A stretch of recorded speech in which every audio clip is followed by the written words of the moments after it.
que nós damos, automaticamente o Word entende como início de um novo parágrafo.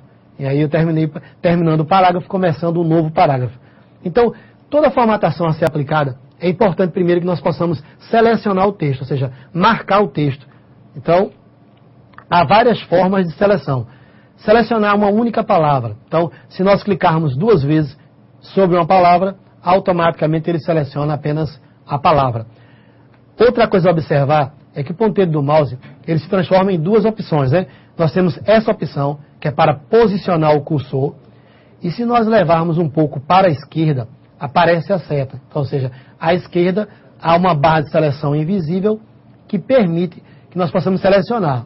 Por exemplo, uma única linha do parágrafo. Então, se nós quisermos selecionar uma única linha, clicamos uma vez à esquerda, automaticamente, tá? Se eu quiser selecionar todo o parágrafo, eu posso dar um clique duplo à esquerda do parágrafo. E aí, automaticamente, nós vamos selecionar, né, o texto para... Então, ou seja, essa barra de seleção aqui, ó, nós podemos clicar 2 vezes. Então, para tirar a seleção, basta clicar apenas no texto e verificamos que a forma do mouse adquire, nós chamamos de viga, né? Ou seja, o ponteiro de posição, né? Posicionar o ponto de inserção, também conhecido como cursor.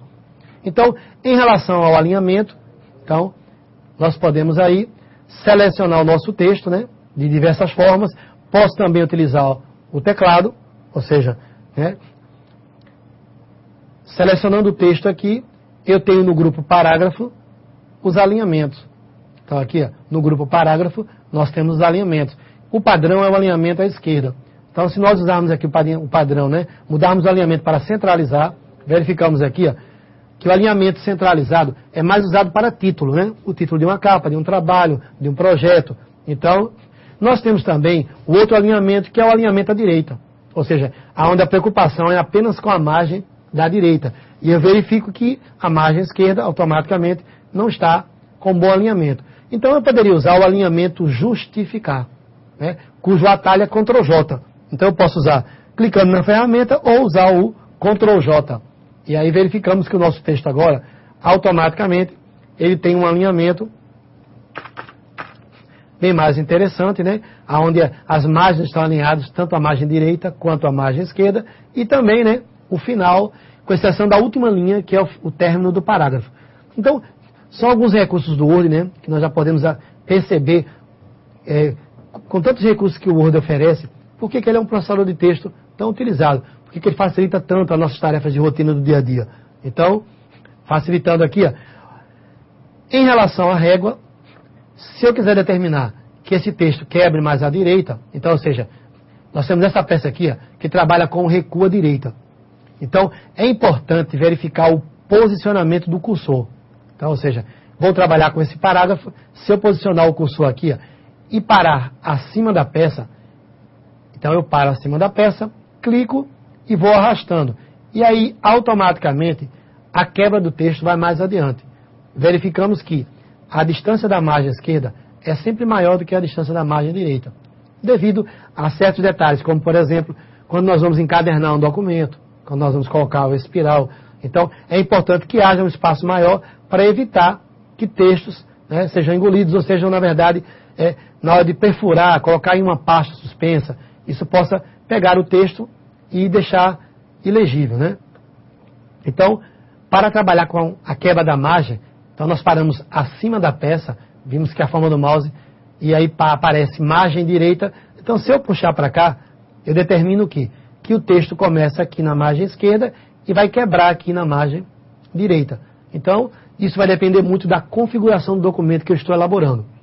Ou seja, então, para trabalhar com a quebra de margem, né, automaticamente, ó, da mesma forma, eu posso utilizar também a margem esquerda. Então, aqui eu estou a 3 centímetros, eu posso automaticamente, ó, parar no meio das duas peças, né, esperar que o ponteiro do mouse se transforme nisso aqui e automaticamente também arrastar. Não seria sensato colocar essa margem aqui, ó. Vem aí aquela história. Se eu tiver que só imprimir, tudo bem, mas se eu tiver que colocar esse documento, perfurar, usar o grampeador, ou então eu ter que colocar, encadernar esse documento, eu vou ter problemas aqui, devido à distância. Então, automaticamente, nós vamos para cá e trabalhamos, né? Observe que eu não estou usando a medida exata, eu estou apenas olhando, né? Mas há a possibilidade de colocar essa medida exata da distância da margem esquerda, da margem direita, da margem superior, ok? Outra novidade aqui é o controle do zoom, né? Então eu posso reduzir, o que vai reduzir o tamanho da página, e não, né, o tamanho da fonte. Então, ou seja, o que facilita aqui a visualização da página agora. Então o tamanho da fonte continua o mesmo. Eu apenas reduzi o tamanho do documento, né, do papel.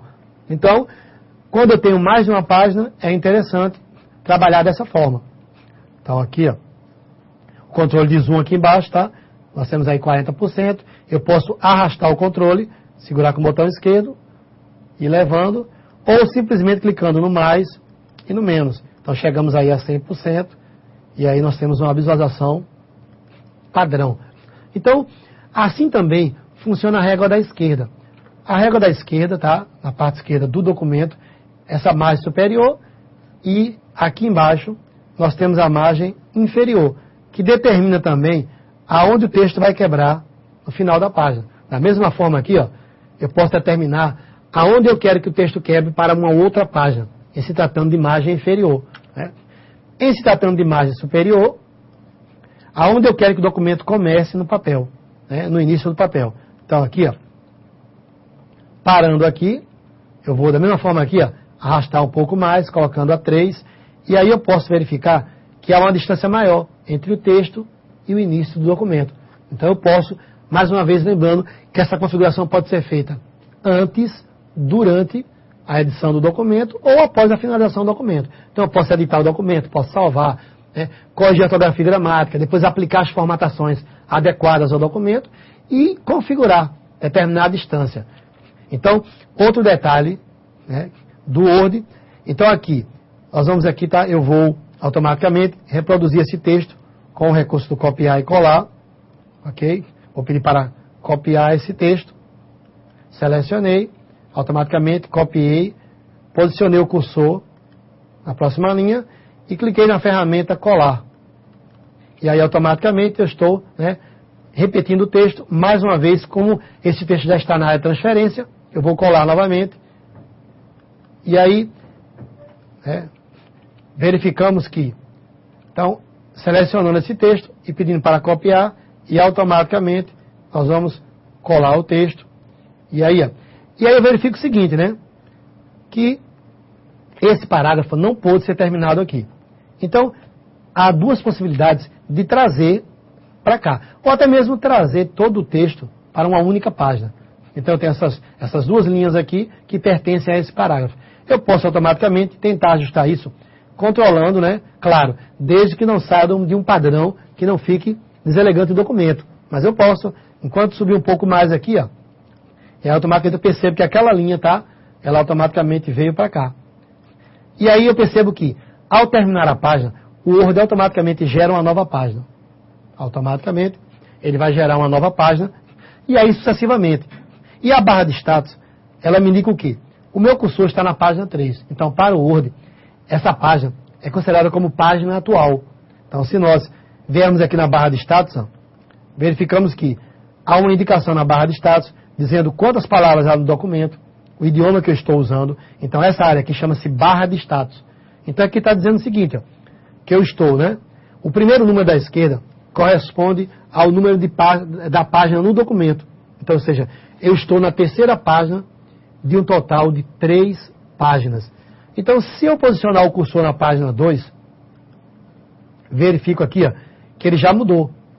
Então, o número da esquerda indica o quê? Indica que eu estou na segunda página. Então, o outro considera como página atual aquela página onde o cursor se encontra, né? Onde o cursor está posicionado. E o número da direita corresponde ao total de páginas que o documento tem. Então, eu estou na segunda página de um total de 3 páginas.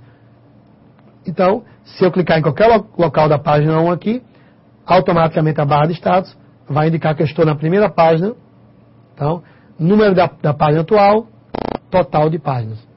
Então, é importante, né, se ater a esses detalhes para facilitar o trabalho com o documento. Então, estou vendo todas as páginas, mas eu posso, a partir do momento que nós aumentamos aí o zoom, passar a visualizar apenas, né, a primeira página.